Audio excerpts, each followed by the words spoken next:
अगर bond market महंगा है तो स्टॉक मार्केट भी महंगा ही होने वाला है। अगर बॉन्ड मार्केट सस्ता होता है तभी जो स्टॉक मार्केट है वो भी सस्ता होगा और मार्केट में क्रैश आ सकता है।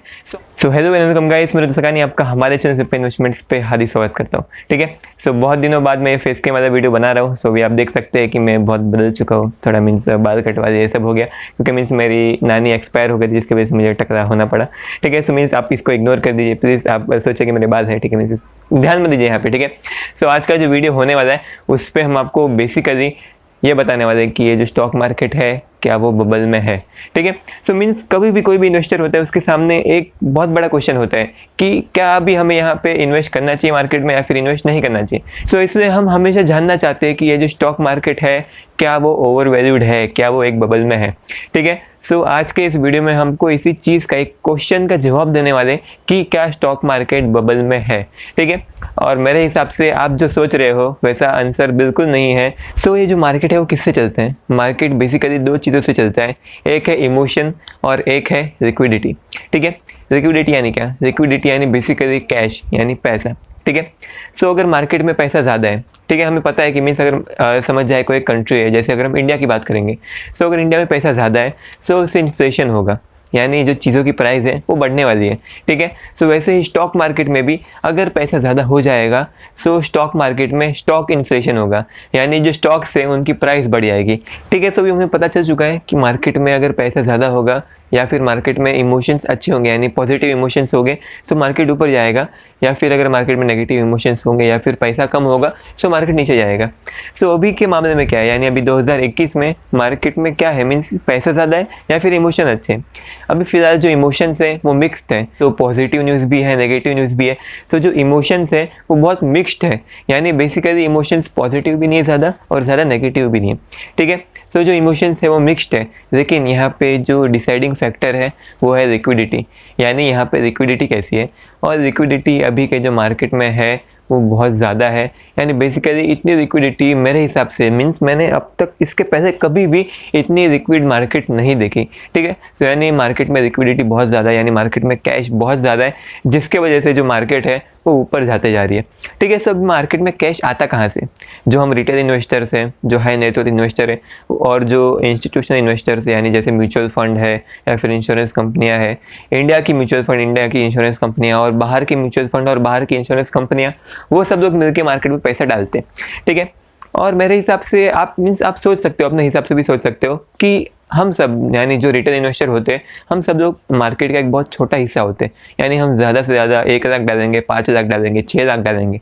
ठीक है, लेकिन जो बड़े बड़े इंस्टीट्यूशन इन्वेस्टर्स होते हैं, जो बड़े बड़े इंस्टीट्यूशंस होते हैं, वो एक साथ लाखों करोड़ रुपये डालते हैं, हज़ारों करोड़ डालते हैं। सो अब ये जो DII है वो लोग इंडिया के इन्वेस्टर्स है, इंडिया के इंस्टीट्यूशन इन्वेस्टर्स है, यानी इंडिया के म्यूचुअल फंड या फिर इंडिया की इंश्योरेंस कंपनियाँ, और जो FII है वो लोग फॉरेन की म्यूचुअल फंड कंपनियाँ या फिर इंश्योरेंस कंपनियाँ। ठीक है, सो अभी हमें पता चल चुका है कि DII और FII क्या होते हैं। सो अभी हम देखेंगे कि मार्केट में DII पैसा डाल रहे हैं या फिर FII पैसा डाल रहे हैं। सो अभी आपके सामने एक चार्ट आया होगा और वो चार्ट स्टॉक एज ऐप से हमने लिया है, और अगर आपको पता नहीं है कि स्टॉक एज ऐप कैसे इस्तेमाल किया जाए सो उसके ऊपर हमने वीडियो बनाए, उसका लिंक ऊपर आई बटन में आप चाहें तो देख सकते हो। ठीक है, सो अब ये चार्ट यानी आपके सामने DII का भी चार्ट आया होगा और FII का भी चार्ट आया होगा, और अभी आपको इससे पता चल चुका होगा कि जो FII है वो इंडियन मार्केट में बहुत पैसा डाल रहे हैं, और जो DII है वो कुछ सालों से यानी 2-3 सालों से वो मार्केट से पैसा निकालते जा रहे हैं। ठीक है, तो अभी इससे आपको पता चल गया होगा कि ये जो FII है उसके वजह से ही जो मार्केट है वो ऊपर जाते जा रहे हैं। ठीक है, यानी इसका मतलब ये है कि जो FII है अगर वो सेल करने लग जाएंगे, अगर उन्होंने मार्केट में से पैसा निकालने लग गए सो लिक्विडिटी कम होगी, और अगर लिक्विडिटी कम हुई सो मार्केट नीचे जा सकते हैं, मार्केट में क्रैश आ सकते हैं। ठीक है, सो अभी ये जानने के लिए कि जो FII है वो लोग मार्केट में से पैसा कब निकालेंगे, इसके लिए हमें ये जानना पड़ेगा कि FII मार्केट में पैसा डाल क्यों रहे। ठीक है, तो आप अभी बोलोगे कि मीन्स जो हमारे जो सेंसेक्स है उसका जो PE है यानी जो प्राइस टू अर्निंग्स रेशियो है, यानी अगर आप सेंसेक्स में 34 रुपीज़ इन्वेस्ट करोगे सो वो 34 रुपीज़ एक साल में 1 रुपया कमा के देंगे आपको। ठीक है, सो मीन्स ये रेशियो बहुत ज़्यादा उलट हो चुका है, मीन्स ये रेशियो बहुत ज़्यादा एक्सट्रीम हो चुका है। सो अभी आप बोलोगे कि जो मार्केट है यानी जो सेंसेक्स है उसका PE रेशियो 34 के आजू बाजू है, डिविडेंड यील्ड भी अच्छा नहीं है, हमारी इकोनॉमी भी इतने अच्छे पोजीशन में नहीं है, फिर भी FII हमारे शेयर क्यों खरीद रहे हैं, क्यों पैसा डाल रहे हैं हमारे मार्केट में। ठीक है, सो इसका जो आंसर है वो बहुत सिंपल है। मीन्स आपने बहुत सारे यूट्यूबर को देखा रहेगा, बहुत सारे फेक गुरुस होते हैं, वो बोलते हैं कि अभी जो सेंसेक्स है उसका पी 34 हो चुका है, निफ्टी का पी 35 हो चुका है, ये हो चुका है, वो हो चुका है, जिसकी वजह से मार्केट अभी 1-2 महीने में क्रैश होने वाली है। मैं ऐसा नहीं बोलता, मार्केट क्रैश हो भी सकते, नहीं भी हो सकते, मुझे पता नहीं है, लेकिन मेरे हिसाब से जो सेंसेक्स का जो 34 पी है वो ठीक है। सेंसेक्स का 34 पी पे आप उसमें इन्वेस्ट कर सकते हो। सो अभी आप बोलोगे कि इतना महंगा मार्केट है फिर भी लोग उसमें इन्वेस्ट क्यों करें, यानी जो FII है वो लोग इसमें इन्वेस्ट क्यों करें। वो लोग उसमें इन्वेस्ट इसीलिए कर रहे हैं क्योंकि यानी बेसिकली समझ जाए, आपकी क्लास है, आप एक स्कूल में हो और आपकी क्लास है। सो अगर किसी ने बोला कि नूतन अच्छा बच्चा है, सो भी नूतन अच्छा बच्चा है, नूतन मीन्स बहुत शरारत करता है, फिर भी लोग उसको बोलते हैं कि नूतन अच्छा बच्चा है। ऐसा क्यों बोलते हैं? क्योंकि उस क्लास में बाकी सब बच्चे नूतन से ख़राब है, ठीक है। सो यानी हम ऐसा यहाँ पे बोल रहे हैं कि जो मार्केट है, यानी जो FII है, वो लोग सोच रहे हैं कि जो मार्केट है यहाँ पे हम उस मार्केट में, यानी 50,000 पे सेंसेक्स है, वहाँ पे जो मार्केट है हम वहाँ पे इन्वेस्टमेंट कर सकते हैं। यानी ये जो FII है वो लोग बोल रहे हैं कि जो सेंसेक्स है वो 50,000 पे अच्छा बच्चा है। यानी हमें लग रहा है कि 50,000 बहुत ज़्यादा है, यानी 50,000 पे सेंसेक्स एकदम ख़राब बच्चा है, लेकिन FII बोल रहे हैं कि 50,000 पे सेंसेक्स अच्छा है। ऐसा क्यों बोल रहे हैं? क्योंकि क्लास में बाकी सब बच्चे, यानी जो बाकी सब इन्वेस्टमेंट के जो टूल्स है, बाकी सब इन्वेस्टमेंट की जो क्लासेस है, जो बाकी सब एसेट क्लासेस है, वो सब खराब बन चुके हैं, ठीक है। सो इसलिए सेंसेक्स 50,000 पे FII को अच्छा लग रहा है, ठीक है। और ये सब बेसिकली मीन्स इसको मैं एक ही चीज़ पे नैरो डाउन करूँगा और वो है इंटरेस्ट रेट। यानी FII इंडिया में इन्वेस्ट क्यों कर रहे हैं? FII इंटरेस्ट रेट की वजह से इन्वेस्ट करें। अभी इंटरेस्ट रेट क्या होता है? इंटरेस्ट रेट यानी बेसिकली उस पर्टिकुलर कंट्री का एक सेंट्रल बैंक होता है, वो सेंट्रल बैंक बाकी सब कंपनियों को किस इंटरेस्ट रेट पे लोन देगा, ठीक है। सो जो अमेरिका का जो इंटरेस्ट रेट है वो 1.5% के आजू बाजू है, अभी फिलहाल वो थोड़ा बढ़ के 1.7% के आजू बाजू आ चुकी थी, ठीक है। यानी जो इंटरेस्ट रेट है वो तकरीबन 1.5% के आजू बाजू है, यानी 100 रुपये पे आप एक साल में 1.5 रुपये कमा पाओगे। और इसकी अगर हम अर्निंग्स यानी पी रेशियो निकालेंगे, यानी जो 100 है उसको अगर हम 1.5 से डिवाइड करेंगे तो आंसर आता है 66। यानी जो 10 साल के गवर्नमेंट बॉन्ड है उसके यील्ड बहुत कम है, यानी उसकी यील्ड 1.5% है, यानी उसकी जो पी रेशियो है वो 66 की है, ठीक है। यानी FII बोलते हैं कि जो अमेरिका में जो हमारा बॉन्ड है उसकी जो पी है वो 66 की है, सेंसेक्स की पी 34 की है। सो भी हमें कहाँ इन्वेस्ट करना चाहिए? बॉन्ड में करना चाहिए जो बहुत सेफ होता है, या फिर इंडियन स्टॉक मार्केट में करना चाहिए जो कि रिलेटिवली कम वैल्यूएशन पे। सो तो कहाँ इन्वेस्ट करोगे? अगर मीन्स आपके सामने क्वेश्चन आता है तो आप कहाँ इन्वेस्ट करोगे? आप बेसिकली सेंसेक्स में इन्वेस्ट करोगे, आप बेसिकली इंडियन स्टॉक मार्केट में इन्वेस्ट करोगे जो 34 के पी रेशियो पे है, ठीक है। और अभी मैं ये भी बताऊंगा कि जो सेंसेक्स है वो 34 की पी रेशियो पे असली में नहीं है, उससे कम पी रेशियो पे। ऐसा क्यों? क्योंकि मीन्स अगर आप देखोगे सो ये जो लॉकडाउन हुआ था, कोरोना वायरस हुआ था, उसके वजह से कंपनी की जो अर्निंग्स हैं वो बहुत कम हो चुकी थी, ठीक है। सो अगर हम इस कम हुई अर्निंग्स का इस्तेमाल करके पी रेशियो निकालेंगे सो बेसिकली पी रेशियो हमें ज़्यादा ही आने वाली है, ठीक है। सो अगर अभी जो 1 से 2 साल में जो कंपनी की जो अर्निंग्स है वो बढ़ने वाली है, हमें पता है कि ये जो लॉकडाउन है वो थोड़ा नॉर्मल होते जा रहा है, और फिर भी मीन्स कोरोना वायरस के कितने भी नए नए वेरिएंट्स आ जाए, इंडिया में वापस लॉकडाउन होने के चांसेस बहुत कम है, ठीक है। सो जो हमारी इकोनॉमी है वो रिकवर होने वाली है, जिसके वजह से जो कंपनी की अर्निंग्स है वो बढ़ने वाली है, जिसके वजह से जो उनके पी रेशियो है, अगर हम 1 साल के बाद के उनके फॉरवर्ड पी रेशियो निकालेंगे तो वो पी रेशियो 34 का नहीं आने वाला, वो पी रेशियो हमें कम ही आने वाला है। वो पी रेशियो में भी हमें 22 या फिर 25 के आजू बाजू का आने वाला है, ठीक है। और अभी आप बोलोगे कि मीन्स 25 का पी रेशियो भी बहुत ज़्यादा होता है। जी हाँ, 25 का पी रेशियो बहुत ज़्यादा होता है, लेकिन जो हमारा सेंसेक्स है उसमें भी बहुत सारी टेक कंपनियां आ चुकी है जिनकी जो वैल्यूएशन है वो बहुत ज़्यादा हाई देते हैं। यानी हम जो इन्वेस्टर हैं हम लोग सोचते हैं कि ये कंपनी, समझ जाए हम बात करेंगे TCS की। सो TCS में ग्रोथ बहुत होने वाला है, इंटरेस्ट रेट कम है, यानी उनको कम इंटरेस्ट रेट पे लोन मिल रहा है, यानी वो लोग ज़्यादा लोन लेके वो लोग अपना जो अर्निंग्स है उसको बढ़ा सकते हैं। अगर वो लोग अपनी अर्निंग्स बढ़ा सकते हैं जो उनका पी रेशियो कम हो जाएगा, और अभी उनका पी रेशियो अगर कम होगा तो उनका शेयर प्राइस बढ़ने वाला है, ठीक है। सो ये सब इन्वेस्टर यानी जो FII होते हैं वो लोग ये सब सोचते हैं कि ये जो ग्रोथ है, ग्रोथ का हमें पैसा देना चाहिए। अगर कोई भी कंपनी है उसका ग्रोथ बहुत अच्छा है सो उसका जो वैल्यूएशन है वो ज़्यादा होने वाला है, उसका जो पी रेशियो है वो ज़्यादा होने वाला है। और जो हमारा इंडियन जो स्टॉक मार्केट है उसमें भी बहुत सारी ऐसी कंपनियां आ चुकी है जिसका हमें लगता है कि जो ग्रोथ है वो बहुत ज़्यादा होने वाला है, जिसके वजह से उसका पी रेशियो बहुत ज़्यादा है, ठीक है। सो सेंसेक्स है, फिर निफ्टी। अगर हम निफ्टी की बात करेंगे सो निफ्टी में 50 स्टॉक्स में से हमारे हिसाब से तकरीबन सिर्फ 20 स्टॉक की पी हाई है, और बाकी सब जो 30 स्टॉक है उनकी पी अभी भी नॉर्मल रेंज के आजू बाजू ही है, ठीक है। सो मीन्स फॉर एग्जांपल जैसे मैंने बताया कि 1.5% का जो इंटरेस्ट रेट है वो अमेरिका में चल रहा है। सो अभी सो अभी मैंने वो कहाँ से निकाला, वो मैंने बेसिकली जो यूएस की ट्रेजरी का जो 10 साल का बॉन्ड है उसकी मैंने यील्ड बताई, उसकी यील्ड 1.5% के आजू बाजू है। यानी अगर आप यूएस की गवर्नमेंट को 100 रुपया उधार देते हो तो आपको हर साल 1.5 रुपया का इंटरेस्ट पेमेंट करने वाली है, ठीक है। तो इससे हमें पता चल जाता है कि जो बॉन्ड है वो इतने ज़्यादा अच्छे नहीं है, अभी फिलहाल इतने ज़्यादा अट्रैक्टिव नहीं है, और जो इंटरेस्ट रेट है वो भी बहुत कम है, जिससे हमें पता चल जाता है कि जो कंपनियां है अगर वो लोन देगी यानी वो और पैसा उधर पे रहती है, उनको बहुत कम इंटरेस्ट देना पड़ेगा, लेकिन वो और पैसे से बहुत ज़्यादा प्रॉफिट कमा सकती है, और अगर वो प्रॉफिट ज़्यादा कमाती है तो उनकी अर्निंग्स बढ़ने वाली है, जिसकी वजह से उनके जो शेयर का जो प्राइस है वो भी बढ़ने वाला है, क्योंकि कुल मिला के कंपनी का जो स्टॉक होता है वो कंपनी की अर्निंग्स को ही फॉलो करता है, ठीक है। तो अभी हमें इससे पता चल जाता है कि एफआईआई इंडिया में इन्वेस्टमेंट क्यों करे। लेकिन आपके सामने क्वेश्चन आता है कि क्या आपको अभी इस मार्केट में यानी सेंसेक्स 50,000 रुपये है, क्या अभी आपको इसमें इन्वेस्ट करना चाहिए?